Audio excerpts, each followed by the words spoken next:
All right, wait. Strong start.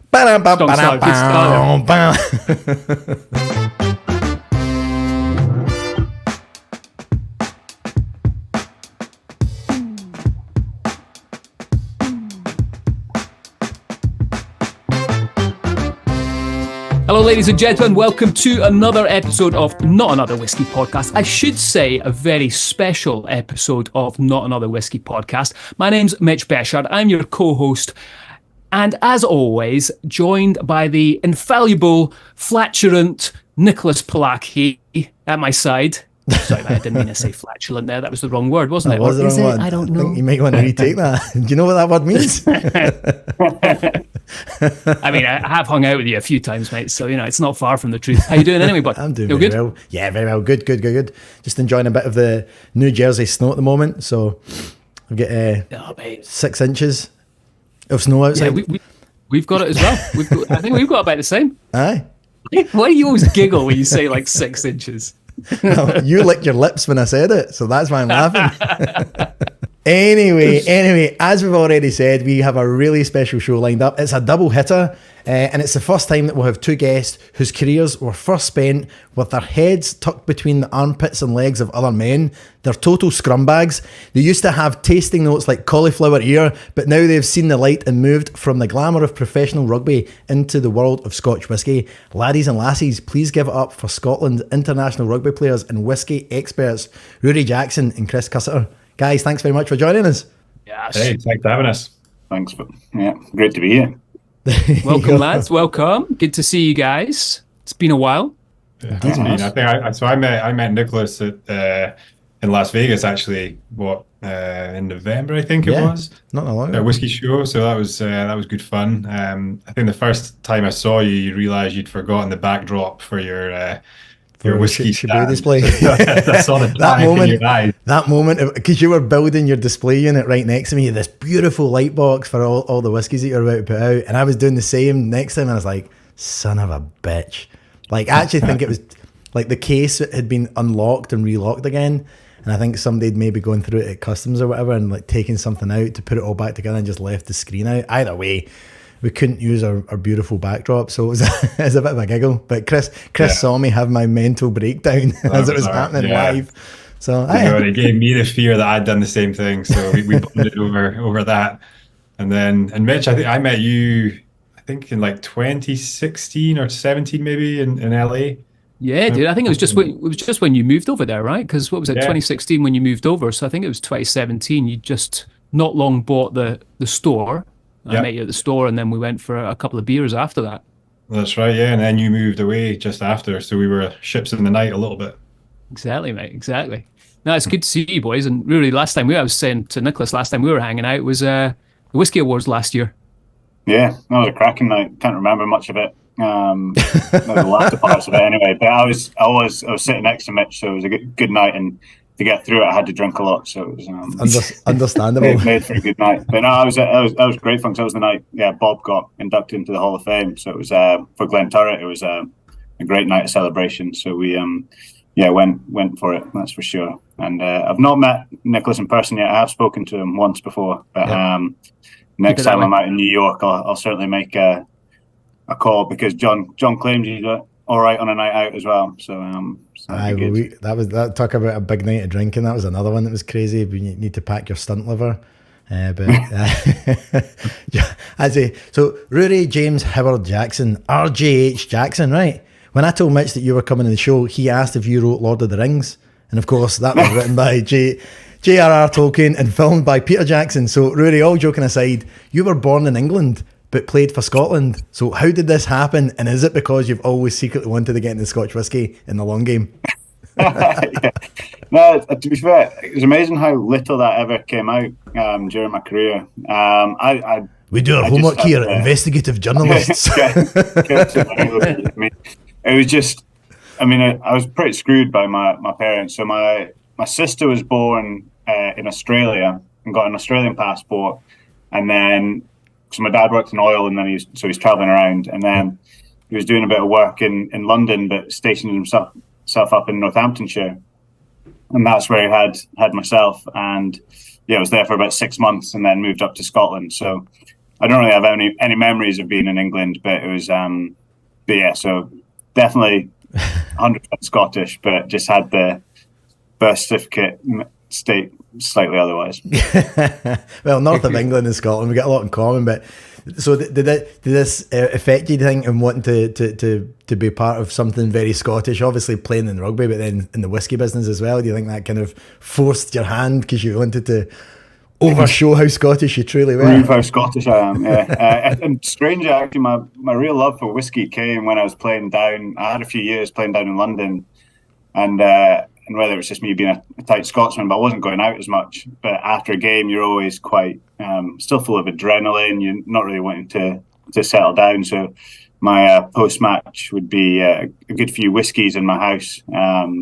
So yes, that was where my first real sort of love. So again, I don't know whether that was me trying to prove to all my English teammates that I was like, yeah, look at me, I'm drinking whiskey after a game. And saving money at the same time by not going out. You were really Scottish. Yeah. Logic. Yeah, really nailing the stereotype. And then, Chris, I want to bring you in here because you're both internationals, and I know you played together in the same team at one point. But do you guys ever play for Scotland at the same time as well? I think so. I think we were certainly in and around squads. Like, yeah, I think we did. Jack was a wee bit younger. Are you 5 years younger, 6 years younger? Yeah. I'm 41 now. Yeah, 35, yeah, so 6. Yeah, 6 years, yeah. We did. Although I'm about to be 36, so. I think we did. I was probably clinging on at the end of my career, and you were in your prime. But yeah, I'm pretty sure we crossed paths. We obviously played together at Glasgow a lot, and we went to the same school in Aberdeen. But again, because of my age, I was a wee bit older. But yeah, there's not that many folk from Aberdeen, I think, that have kind of played internationally of late, actually. So I think Jacko and I would be two of the more recent ones. So yeah, I was definitely aware of him. I actually coached Jacko, I don't know if you remember this, when he was like 13. Oh, really? And I think I was early on in my career. I went up and coached, and there was a cheeky little 13-year-old that turned out to be Jacko. So I remember that was the first time I met him, and I was like, who's that cheeky wee git? Turned out to be quite a good player, so we crossed paths later on as well. Yeah, I mean, for me, it was like, again, I want to just show Cus's age, but like for me, growing up being a sort of aspirational sort of rugby player, sort of having a guy from your school be not just a Scotland international but a British Lion as well, it was always sort of a dream of mine to play with him. So when I did get a chance at Glasgow, and then I said, I'm sure we did play at Scotland, but when I was sort of in my prime, Cus was in a bit of there's a sort of a strong cohort of nines at that time with Mike Blair and Roy Lawson, and you were all sort of vying for not just the starting spot but captaincy as well. So I'm sure we would have maybe played a couple of games for Scotland together. But yeah, for me, just playing with Cus was pretty cool. And but yeah, now even though he is older than me, he's actually starting to look younger than me. It was probably the LA sunshine rather than the Scottish. Is that LA, mate? Yeah, he knows a good plastic surgeon over there. They all do, Either that, but I want to. You've maybe met that guy that's trying to reverse his age in LA. Have you seen this guy that's like living in like an air chamber and taking 5,000? Looks like an old guy trying to look young, like everyone does. Mental, isn't it? He just looks like a dude that's had a ton of plastic surgery, and I know he's not, but it's like, see when somebody gets a facelift, you're never like that. Oh man, that 70-year-old looks like he's 30. You're like that. That 70-year-old looks like a weird alien. This guy's like a guy that's in his like mid-40s, and he's looking like a dude that's had a facelift, and you're like, come on, man, just get old and enjoy it. But guys, I want to go back to, I think it's fascinating that both of you played rugby together and now you're both in the whiskey industry together. So let's get into your separate journeys. And Chris, I'm going to start with you because we were chatting about kind of you and I hanging out, in LA 2016, 2017. You had the liquor store, as they call it over in the US. How did all that come about? Like, why did you move to LA? Why did you open a store over there? Yeah, it's an interesting story. So I always liked California, and I really wanted to come and live here, and that was the bones of it. And then as you come towards the end of your rugby career, you have to try and find something else to do. And as Jack will attest to, it's quite difficult when you've done something your whole adult life and you've dedicated your life to being as good as you can at a sport, and then all of a sudden it comes to an end. So I was 34 when I finished playing. And all those skills that you've built up, they're essentially useless in the real world. And it's quite a difficult time. But I decided to try and live in California was one goal. And then I kind of discovered Scotch whiskey a few years earlier, probably when I turned 30. And I'd never really paid any attention to it, despite obviously growing up and spending most of my life in Scotland. But I decided it was really interesting to me, and it was something that I really wanted to be involved with. And it was really, I liked what it said about Scotland and what it represented about Scotland, and the craftsmanship and the history and the people and all of that stuff. I thought was brilliant. And I thought, this, I need something, and this, I'm really into this. So I spent, the last couple of years when I was at Glasgow, I spent a bit of time touring distilleries and kind of learning about that. Did a couple of courses online, and I said, right, I'm in, but I want to do it in California. I want to, be away from Scotland and have a wee adventure over there. So the store, it was called Wine and Liquor Depot, and it was an old family business that had been there probably since the 80s, I think. And it was the father had died, and the son was looking to sell it. So they basically bought the store, and it was a complete leap of faith. And I did the EB5 program, they call it over here, where you can get a green card by investing in a business and creating jobs. So I said, okay, that's my challenge. That's my goal. I'm going to move over there and give that a shot. So when I met you, I'd probably just, not long bought the store. I knew nothing about running a business, knew very little about retail or about the 3-tier system and all that kind of stuff in America. So massive, steep learning curve, the most stressful period of my life by far. Moving over here, the kind of sticker shock of living in LA and how expensive everything is. Being an Aberdonian, it was quite tough to take.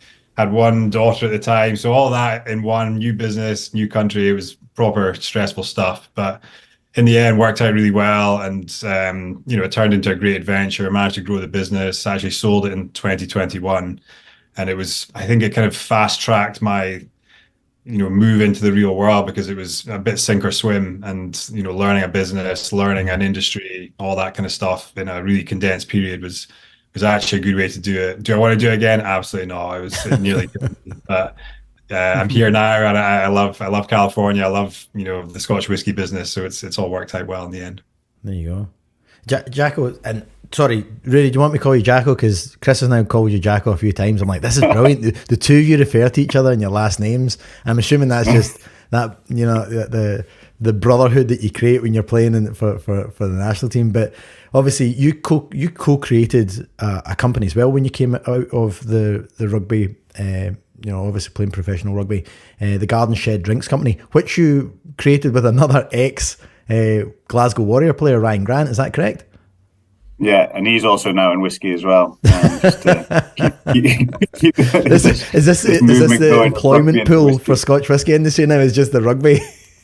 Yeah, seems to be natural. Seem to follow at the moment. But yeah, so I've not managed to quite sell the business and like Cuss yet, which is maybe one day the plan. But it was just when I was down south and doing my whiskey sort of journey there, I just started thinking, what do I really want to do when I finish rugby? Because as Cuss alluded to, it's not easy. You've got like people going to coaching and things like that, but I kind of wanted to take a real step back and leave the game, not because I didn't like it, but it was just to sort of get a complete reset and refresh. And rugby's your identity for so long, it's quite nice to sort of escape it as well, because it is all sort of consuming. But so I started getting into sort of speaking to people and networking. I'm quite a social person, so I like being out and about. So I thought, instead of maybe going down the studying route, I might go down the networking route and see what I can sort of achieve that way. And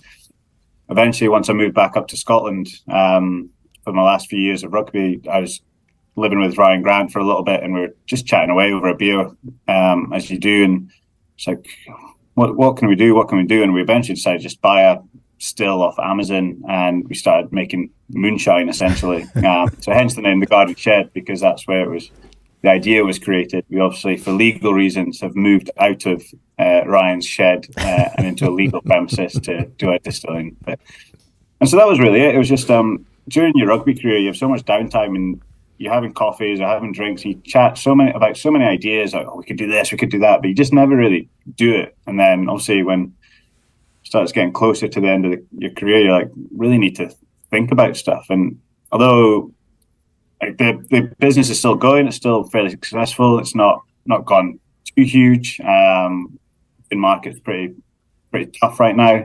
Very saturated, but it's been a massive learning curve. Regardless, as you say, whether it's you're having to look after your accounts, you're buying your dry goods, like all the nitty gritty that you don't really think about when you're setting up a company. And then you're sort of a salesman, you're an ambassador, you're everything. So it kind of gave me a good bit of background before moving into whiskey, which is what I really enjoy. So wine and whiskey was sort of what I enjoyed in the sort of drinks industry, and went down that route. So I think it gave me a good grounding and an understanding of different bits of the business. And then, managed to luckily get a job at an amazing distillery at an incredible time for them as well. So I definitely landed on my feet with the distillery that I ended up at, which was Glenturret. Yeah, and you're looking after private client work there. Tell us a little bit about that, and like, obviously moving into, and we agree with you, by the way, Glenturret is a fantastic distillery. The whiskies are amazing. They've done a really great job of putting that brand to life. Like, what are the similarities, between, obviously, now you're trying to push this brand towards its own different goal line. What does that look like, and how have you kind of navigated that career change? Yeah, I mean, I think when I moved in, I was involved in a few different areas of the business. I think John Laurie, my boss, sort of took me on and was like, he probably had a bit of a vision with how the distillery was going to go and the brand was going to go as a whole.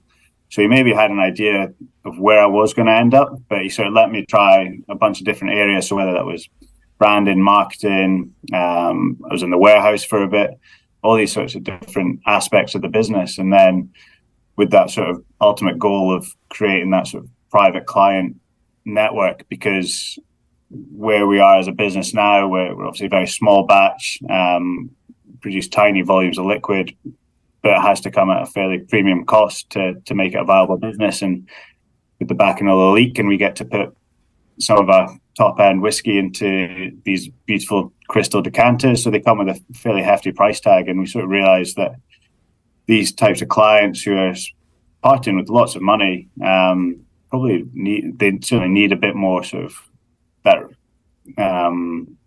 time and care and building those relationships, and that's what it's about for me. It's not, I'm ultimately a salesman, but it's more about building loyalty and relationships to a brand where we came from nothing. We were not nothing, but like in terms of that premium whiskey, we were selling £40 sort of young whiskies, and it wasn't a big thought to promote these high-end sort of niche limited edition whiskies. So we had no black book. There was nothing that we actually came into. So it was how you grow that, and yeah, so that's been my sort of main role, is sort of building a bit of a private client network, tapping into whiskey collectors, investors, drinkers, all these groups. So it's been really interesting, and it's been a bit of a whirlwind. I think my wife gets a bit grumpy with me because I'm traveling a fair bit and out drinking and socializing and building these relationships. And now that we can, post-COVID, that we can actually get face to face, it's been a pretty hectic couple of years, but it's been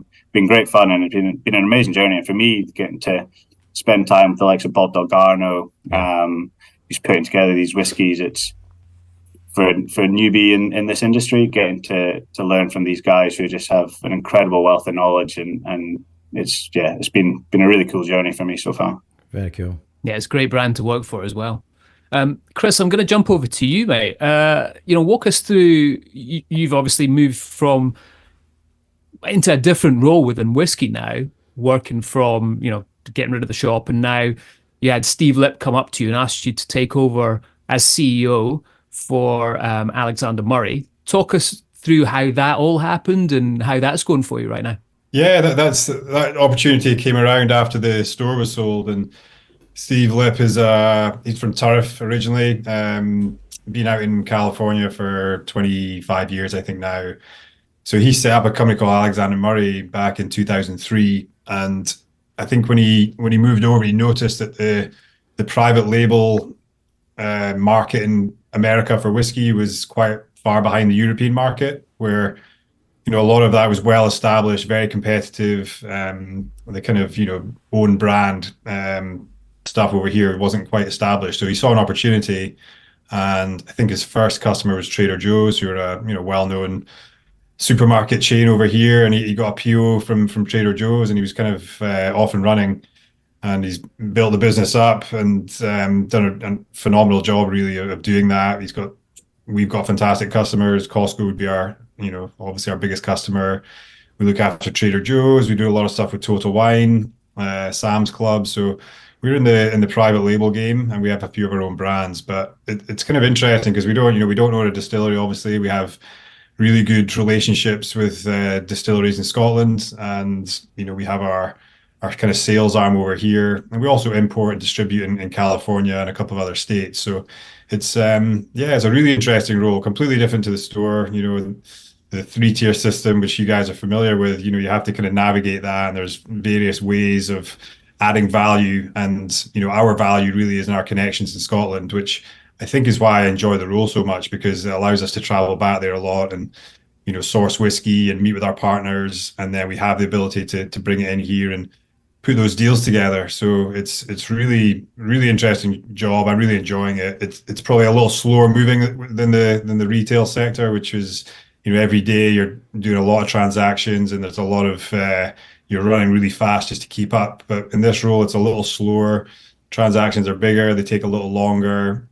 We do, like Jacko was saying, we do a lot of relationship management with our customers who, they really know what they want, so they're very discerning. So we have to make sure we can provide that the value, the product that they need. But for me, it's ideal because I've lived in California for 7.5 years, but I miss Scotland, and I love Scotland. So it's a great link, between the two. And as I say, it allows me to come back 2 or 3 times a year. So I'm really enjoying it. I'm relatively new in the role, but so far so good, and big plans this year to grow the business and to add more interesting projects. So it's probably I'm 7.5 years post rugby, and it takes a long time to figure out the real world and to figure out what you're good at and what you want to do. And I'd say I'm just about getting there now, but it's definitely been a journey. And I think the whiskey business, as you guys all know, it's such a collaborative, friendly business, and Scotland's quite a small place, so those relationships are key. And I just find that people are really, really helpful. People are pretty open. A lot of stuff's done on a handshake, which I really, really like. That was the way that for rugby, especially my agent, we were always on a handshake, a lot of trust there. So I just really like the business. We're going to stay in it for as long as possible. Yeah. And how are you finding it now? We've spoken to a lot of independent bottlers on the show, and I think the general consensus right now is that it's getting harder and harder to source the actual whiskey with the current climate. Are you guys finding that? Or are you finding because you're so well established, you've got those relationships, and you're not having an issue? No, it's definitely tough. This year in particular will be one of the toughest years. I think COVID made it a little bit more difficult because a lot of the distilleries shut down for 6 months or so, and all of a sudden the whole world started drinking heavily, and the forecasts and projections were off. So I think that's caused some issues. But yeah, we have long established relationships, which are obviously really helpful. One day to buy a distillery, perhaps, that would be a kind of long-term goal. And, a lot of the independents have obviously done that over the past few years, guys like Gordon MacPhail, Signatory, and guys Jacko's got a garden shed he can sell you if you want. It's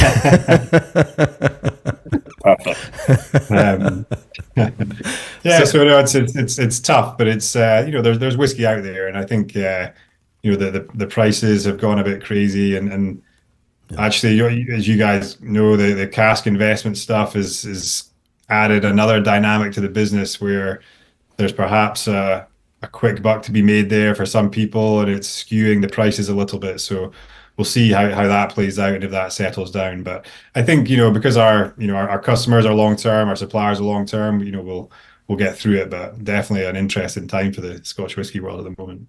Yeah. So actually, this next question is a bit for both of you actually to talk about. And I think actually, Ruaridh, you talked about this a little bit earlier. Like after a game, you'd go and have a whiskey, and that was your thing when you were down in London. What was that whiskey then? And what whiskies do you like now? I'm assuming that your palates have changed quite a bit. So like, what were you drinking back in the day? And now what do you like to reach for? And you can obviously, we appreciate your own brands, but if there's other things outside of your own brands, like, we'd love to hear. Well, my sort of entry into whiskey in a certain amount, the whiskey that probably made me really appreciate the liquid was Balvenie 14 Caribbean cask. So that was my sort of go-to. Obviously, it's super easy going, fruity, and it's just a beautiful dram, and it's still one that I'd happily go back to regularly. I've obviously drank a lot more whiskey now and broadened my horizons. And in terms of the whiskey that I'm about to drink, it's one of Glenturret's peated ones, and I'm not a massive peat fan, but I think Glenturret's, if anybody's wanting to delve into peat who's not a peat fan, I think we're a great brand in the sense that we're very light and sweet, and it's not too heavy. It's not like your big sort of massive Islay whiskies. So I'm starting to appreciate some peated whiskies now.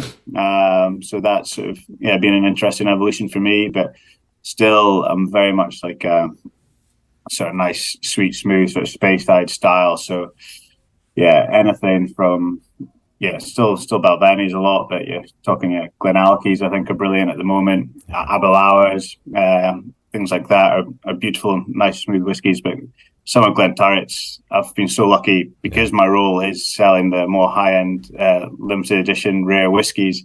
I've got to taste some amazing drams that we've put out, and probably my favourite is the Jaguar type that we did, which was ended up being a sort of 30-year-old, but we didn't put out the age statement. But it was 2 Oloroso casks and then a Monte Aldo cask, and it was just an amazingly like classic sort of sherry, but with some lovely elegant sort of sweet notes from the Monte Aldo, and it was just that's probably been my favourite dram of Glenturret's recent additions. Awesome. What about you, Chris? I'm thinking back. I remember I got given a bottle of Aberfeldy 12 by my father-in-law when I was in Manchester, when I was at Sale Sharks. And I just, I was quite new to it, and I just loved that dram. It was really gentle and sweet and soft and really lovely dram. So that was probably my kind of entry level dram, which is still a really lovely dram. Now I'm kind of really into all the big sherried whiskies, to be honest. I've got a sweet tooth, so I like all the the big sherry bombs. And when I sold the store, I had a kind of what I thought was a once in a lifetime opportunity to buy a lot of bottles at cost that I probably would never buy otherwise. So I took a few home, and I had this Glendronach. It's like a 29-year PX cask. It was dark and syrupy, and it was just so delicious. And that's definitely the best dram I've ever had. So I think I celebrated with a few friends, and we drank that and ate some cheese and whatever, and had a barbecue. It was phenomenal, and I can't forget about that dram. Probably can't afford to ever buy another one, but that was a grandeur bottle. Bottle sits on my kitchen shelf as a reminder. But I like the big sherried ones. I just love the kind of richness and the flavor, and that's my jam. That's the thing. I love that about a whiskey, when it transports you back to that moment and you remember that moment. For me, that's always key, and I think that's one of the real great things about whiskey. Talking about memories, guys, we want to hear your best rugby stories, good or bad. What are like your favourite things? I mean, there must be points where you have to stand up and chat to people, and they ask you about your rugby career. What are the little key nuggets or stories that you tell?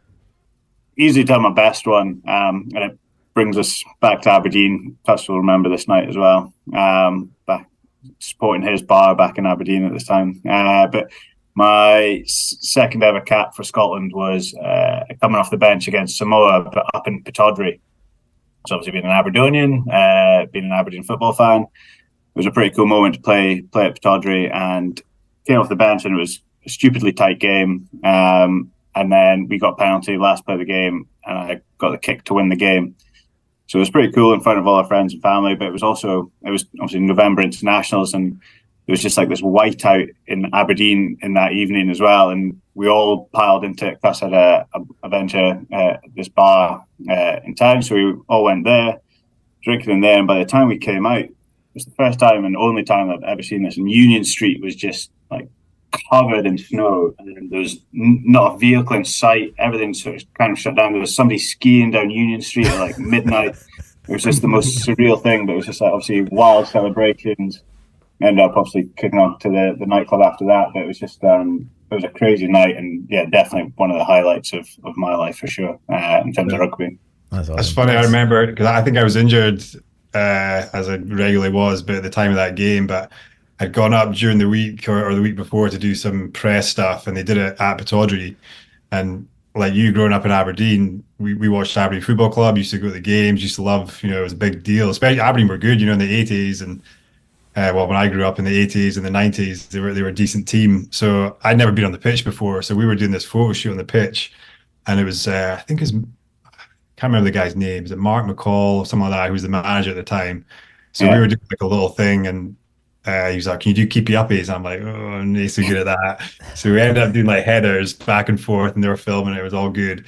So then I was like, "I'm on the Pittodrie turf here, the hallowed turf. I'm going to go and have a go here." So I had the ball, and I was like on the pitch, and literally an open goal. Nobody in sight, and I was like shooting, and I missed the open goal. Stuck it at the stand. I was like, "Oh God, I hope nobody filmed that." Brilliant. I thought you were going to say there for a minute, I remember that night well, going home in my skis. That was probably Max Evans or something. So guys, Gregor Townsend just announced his team. What do you think our chances are for this year's lads? Oh, stony silence. That's always a good start. I think that means shit, basically. No, I'll go first. I love watching Scotland now over the past few years, and I think it's because I didn't have a great time, playing for Scotland in terms of success. It was a really difficult era, that 2004 to 14 period, as we tried to come to terms with professionalism and on all that kind of stuff. It was really difficult. And win a lot of games. So I watched the team now, and I still know just about a couple of guys, guys like Richie Gray and Ali Price, who were around at Glasgow when I was there. They play such good rugby. Finn Russell obviously is the man. Like, I love watching them play. They play great rugby, and Gregor's a great coach. So I really enjoy watching them. I love watching them knock off England, France, Wales, over the past few years, all these teams that we really struggled to beat back in my day. So I'm living vicariously through them just now, and I think they'll do well. We haven't had too many guys retire. We're a wee bit thin on the ground in some positions, in the forwards especially, but our backline's exciting. So I'm optimistic. I think, we've got a real chance, and we're so much better than we used to be. I think, I don't know what Jacko thinks, but we have world-class players and, a team that can really beat anyone on the day. And so I'm optimistic. I don't know if we're going to win it, but I think we're definitely going to win some games and compete. Yeah, no, I totally agree. It's by far the best Scotland squad that we've had in a long time, and I think if they can. So I think the biggest thing with Scotland is if they can get even at least parity up front, and their set piece can function. I think the line out's probably been the biggest hamstring in the last year or so. I think if they can get that clicking, like the threats and the attack that we've got in the backs, and even some of the forwards in terms of the ball carrying, like we can definitely scare anyone and really sort of blow teams away. And I think it's that relentless mentality. I think if they can sort of just really back themselves to cut loose, and like, I think Wales is such a big game for us. Like, if on paper now we should cruise down there, but it's still a bit of a bogey stadium for us to go down there and win. So, but in terms of the situation, as Chris said, we've not lost too many people. We've got some good continuity coming out, guys sort of hitting their prime. And whereas there's a few other teams in sort of transition, that I think this is a year that we could really sort of have a bit of a crack at it. Like, nothing really to fear or lose. I think France and Ireland are still the favourites, but I think there's the fact that we've got France at home is a good thing, and I think we can. I think we could have a real crack at it. And it's, as Chris says, it's just at least we play really exciting rugby, and it is nice to watch, and it's you're certainly going to have some fun moments. It's not like the days where it was a struggle to even score a try for Scotland. So it's I think we're in a nice position, but it'd be nice to really sort of kick on again and take that next step, and like winning not necessarily a Grand Slam, but winning a Six Nations would just be such an amazing thing for Scotland and Scottish rugby. Agreed. Well overdue. Certainly is. Yeah, it is. It's tough. I think I'm realistic about, about how well we do, because we are a really small country, and we're maybe the same size as New Zealand, but if you've been to New Zealand and you understand the rugby culture there and how many players they have, like every little village in New Zealand has a rugby team. Everyone wants to play for the All Blacks. It's the main thing in town, main game. And in Scotland, it's not really like that. We're not, I would say we're not a massive sporting nation. Football is the number one sport. So I think we're up against it. So that's why I think just now we have to enjoy it. Okay, we haven't won the Six Nations, the World Cup, we went out of the group stages, all that aside. I think we're punching above our weight, and I think we probably have a couple of once in a generation type players that we'll miss when they're gone. And obviously, Stuart Hogg's retired. He was one of Scotland's best ever players. He's retired.